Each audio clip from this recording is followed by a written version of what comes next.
सभी साथियों को नमस्कार। मैं प्रकाश जांगीड़ आज की वीडियो में आपका हार्दिक स्वागत करता हूं।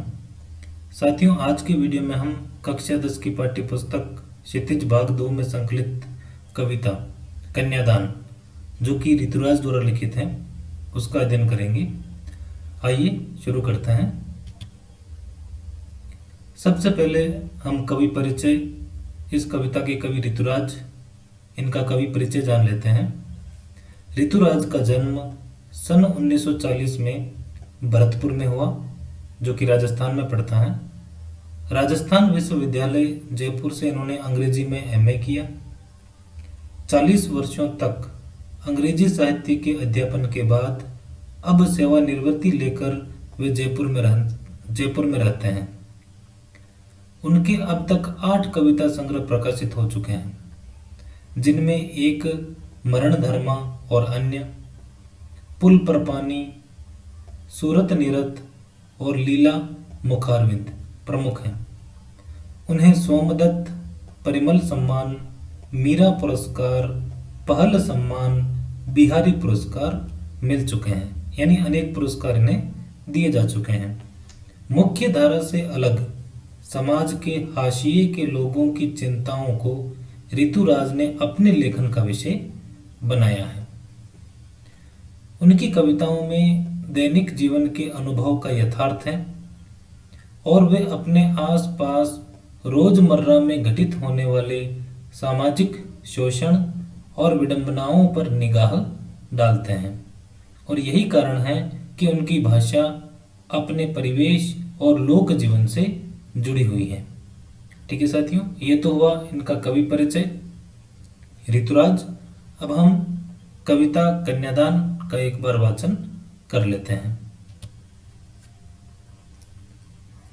कविता का नाम है कन्यादान। साथियों, कन्यादान नाम से ही स्पष्ट है कि कन्या का दान, यानी विवाह के अवसर पर एक माँ अपनी बच्ची का कन्यादान कर रही हैं। वह कहती हैं कि कितना प्रामाणिक था उसका दुख, लड़की को दान में देते वक्त, जैसे वही उसकी अंतिम पूंजी हो। लड़की अभी सयानी नहीं थी, अभी इतनी भोली सरल थी कि उसे सुख का आभास तो होता था, लेकिन दुख बांचना नहीं आता था। पाठिका थी वह धुंधले प्रकाश की, कुछ तुकों और कुछ लयबद्ध पंक्तियों की। माँ ने कहा, पानी में झांक कर अपने चेहरे पर मत रिझना, आग रोटियां सेकने के लिए हैं, जलने के लिए नहीं। वस्त्र और आभूषण शाब्दिक भ्रमों के बंधन हैं स्त्री जीवन के। माँ ने कहा, लड़की होना पर लड़की जैसी दिखाई मत देना। ठीक है साथियों, यह कविता कन्यादान। अब हम कविता के बारे में जानते हैं कि लेखक कवि ऋतुराज इस कविता के माध्यम से हमें क्या बताना चाहते हैं। कविता कन्यादान। इस कविता में माँ बेटी को स्त्री के परंपरागत आदर्श रूप से हटकर सीख दे रही है। साथियों, परंपरागत जो है, एक स्त्री का परंपरागत आदर्श है कि परिवार में रहना, परिवार को संभालना, जो उन पर सामाजिक रूढ़ियां थोप रखी हैं उनका निर्वहन करते हुए जीवन यापन करना, ये इनका परंपरागत आदर्श। तो उनसे जो है हटकर सीख दे रही हैं कन्यादान कविता। कवि का मानना है कि समाज व्यवस्था द्वारा स्त्रियों के लिए आचरण संबंधी जो प्रतिमान गढ़ लिए जाते हैं, यानी जो हमारा समाज है वो स्त्रियों के लिए कौन से आचरण गढ़ता है, ऐसे कौन से आचरण बना रखे हैं, बाहर नहीं निकलना है, घर में ही रहकर अपना जीवन यापन करना है, वगैरह वगैरह अनेक सारे हैं। और यह जो प्रतिमान जो बना रखे हैं वे आदर्श के मुलम्मे में बंधन होते हैं। कोमलता के गौरव में कमजोरी का उपहास छिपा रहता है। लड़की जैसा न दिखाई देने में इसी आदर्शीकरण का प्रतिकार है, यानी विरोध है। जो पंक्ति कही गई है अंतिम में कि लड़की होना पर लड़की जैसी दिखाई मत देना, उसके संबंध में यह कहा गया है। बेटी माँ के सबसे निकट और उसके सुख दुख की साथी होती हैं। इसी कारण उसे अंतिम पूंजी कहा गया है। यह आपको कविता में देखने को मिलेगा। कविता में कोरी भावुकता नहीं है, बल्कि माँ के संचित अनुभवों, यानी माँ ने जितना अनुभव इकट्ठा किया है उनकी पीड़ा की प्रामाणिक अभिव्यक्ति है। यानी प्रमाण के साथ उन्होंने अपनी इस कविता में अभिव्यक्त किया है। इस छोटी सी कविता में स्त्री जीवन के प्रति ऋतुराज जी की गहरी संवेदनशीलता अभिव्यक्त हुई है।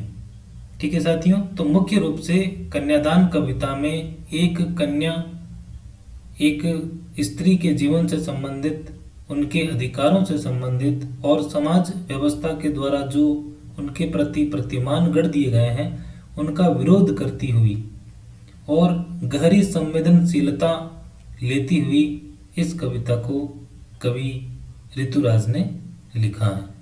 चलिए अब हम इस कविता का भावार्थ सहित और शब्दार्थ सहित अध्ययन करते हैं। कन्यादान शब्दार्थ दे रखे हैं और भावार्थ।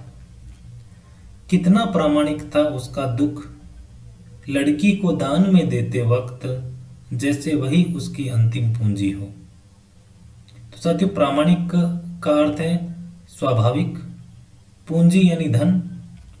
तो कवि विवाह के अवसर पर कन्यादान करते समय माँ जो दुख अनुभव कर रही थी उसके बारे में बताते हुए कहता है कि बेटी को ससुराल भेजते समय माँ का दुख स्वाभाविक था। यानी कितना प्रामाणिक था उसका दुख लड़की को दान में देते वक्त। दान में देते वक्त यानी उसके विवाह के अवसर पर एक माँ का जो दुख होता है वह स्वाभाविक था। उसमें बिल्कुल भी कृत्रिमता नहीं थी। वह भाव था जो उमड़कर बह रहा था। उस समय माँ को आभास होता है कि उसने अपनी बची पूंजी को भी दान कर दिया और उसके पास कुछ भी शेष नहीं बचा है जिसे वह अपना कह सके, यानी जैसे वही अंतिम पूंजी हो। कितना प्रामाणिक था उसका दुख लड़की को दान में देते वक्त जैसे वही उसकी अंतिम पूंजी हो।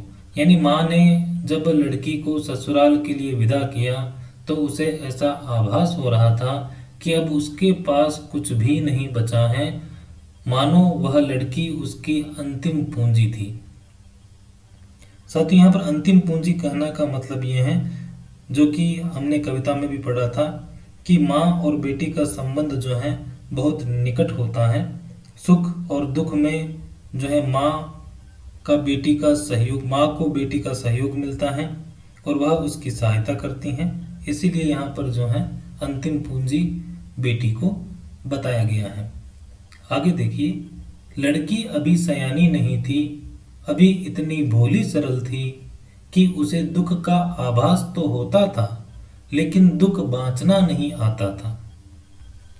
तो यहाँ पर कवि कहते हैं कि माँ कहती है बेटी अभी सयानी नहीं हुई है, लड़की अभी सयानी नहीं थी। सयानी का अर्थ होता है समझदार, यानी अभी वह इतनी समझदार नहीं थी। अभी इतनी भोली सरल थी, यानी वह इतनी भोली है कि सुख की कल्पना तो करती हैं परंतु जीवन में आने वाले दुखों से अभी अपरिचित है। यानी अभी इतनी भोली सरल थी कि उसे सुख का आभास तो होता था लेकिन दुख बांचना नहीं आता था। बांचने का मतलब होता है पढ़ना। यानी देखिए, एक लड़की को माँ विदा कर रही हैं, उसका विवाह हो रहा है, तो विवाह के सुखद अनुभव को लिए हुए, उसका आभास लिए हुए वह लड़की प्रसन्न तो है परंतु वह आगे की नहीं सोच पा रही हैं, आगे के बारे में नहीं जान पा रही हैं कि आगे जीवन में उसको किन दुखों का सामना करना पड़ेगा। केवल वह सुख की कल्पना करते हुए प्रसन्न है। वह तो विवाह से संबंधित सुखों की काल्पनिक इच्छा में जी रही थी जो अस्पष्ट थी। पाठिका थी वह धुंधले प्रकाश की, कुछ तुकों और कुछ लयबद्ध पंक्तियों की। पाठिका यानी पढ़ने वाली।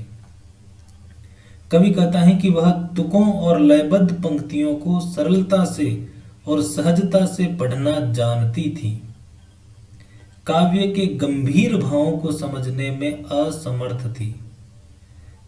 यानी केवल कविता को तुक और लय और गति से पढ़ना ही कविता को समझना नहीं होता, उसे समझने के लिए इनके भावों को समझना होता है, कविता के भावों को। तो वही भाव हैं। लड़की विवाह की सुखद कल्पना में जी रही थी, पर आने वाले दुखों को वह नहीं पहचान रही थी, इसलिए वह पाठिका थी धुंधले प्रकाश की। ठीक है साथियों, तो यह अभी तक का था। अब आगे देखिए। मां ने कहा, पानी में झांक कर अपने चेहरे पर मत रिझना, आग रोटियां सेकने के लिए है, जलने के लिए नहीं। रिझने का अर्थ होता है प्रसन्न होना। तो कवि कहता है कि मां बेटी को विदा करते समय सावधान करती हैं कि पानी में अपने सौंदर्य को देखकर इतराने का प्रयास मत करना। मां ने कहा, पानी में झांक कर अपने चेहरे पर मत रिझना, यानी अपने सौंदर्य को देखकर इतराने का प्रयास मत करना, इससे आग के समान सावधान रहना। यानी आग रोटियां सेकने के लिए है, जलने के लिए नहीं। यानी आग रोटियां सेकने के लिए होती हैं, स्वयं जलने के लिए नहीं।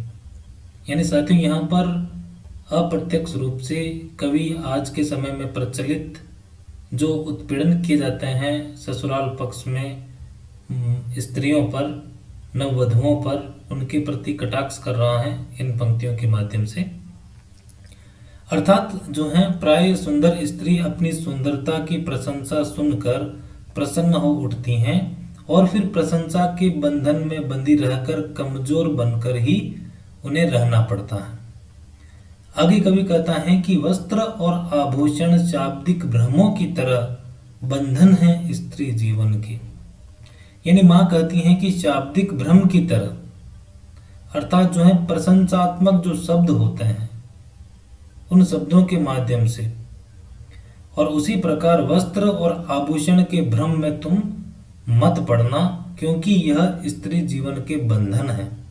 यानी अगर किसी स्त्री की प्रशंसा कर दी जाए, उनको अच्छे जो है वस्त्र और अच्छे आभूषण दिलवा दिए जाएं, तो कोई भी कार्य उनसे करवाया जा सकता है और इससे वह कमजोर पड़ जाती हैं।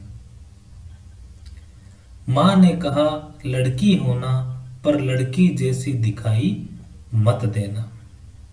फिर कहा है कि यही भ्रम स्नेह का आभास कराकर बंधन में जकड़े रहेंगे, तुम लड़की की तरह मर्यादित व्यवहार करना।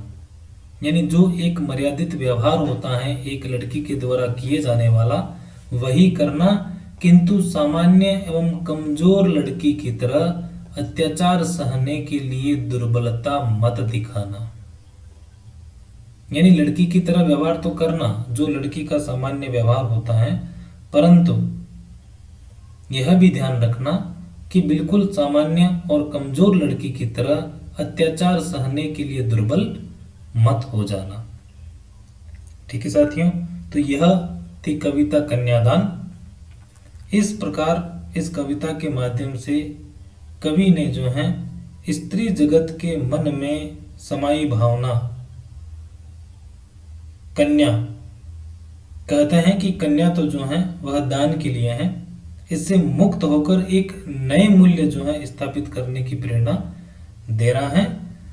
कन्या बेचारी हैं, कमजोर हैं, स्त्री जाति मात्र हैं, उपयोग के लिए हैं, ऐसी जो प्रचलित भावना है उसको नारी जाति, इस प्रचलित भावना से नारी जाति को मुक्त होने के लिए इस कविता के माध्यम से वह प्रेरित कर रहा है।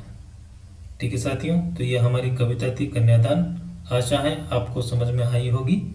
आप सभी का बहुत बहुत धन्यवाद।